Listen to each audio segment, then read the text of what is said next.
এটা হলো নাপ নদী। এই যে শাহপুরের দ্বীপের জেটি ঘাট, ওই যেটা দেখা যাচ্ছে লম্বা একটা ব্রিজ দেখা যাচ্ছে, ওটা হলো শাহপুরের দ্বীপের জেটি ঘাট। আর এটা হলো জালিয়াপাড়া, শাহপুরের দ্বীপ জালিয়াপাড়া।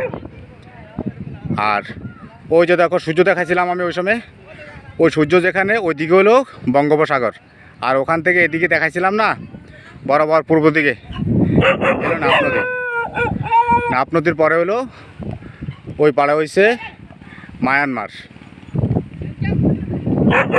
এই নাপ নদী এখান থেকে যাইয়া, এখান দিয়ে যাইয়া ওই যে জেটিঘাট আছে, এই জেটিঘাটের পরে আরও কয়েক কিলোমিটার পরে যাইয়া ওখানে মধ্যে যাইয়া বঙ্গোপসাগরের সাথে, ওখানে বঙ্গোপসাগরের সাথে, তারপরে বঙ্গোপসাগরের সাথে মিলিত হয়েছে। মায়ানমারের গোলাগুলির আওয়াজ কিন্তু প্রায় মাঝে মাঝে এখানে শোনা যায়। মায়ানমারে যে যুদ্ধ চলতে আছে, শুধু এখানে নয়, একবারে টেকনাফে ঘরের ভিতর থেকেও শোনা যায়। এখানে এখন বর্তমানে জোয়ার নাই, বাটি চলতে আছে, সে কারণে সব নৌকাগুলো ভাসা দিয়ে গেছে। কিছুক্ষণ পরে এই জায়গাটা বালুময় হয়ে যাব।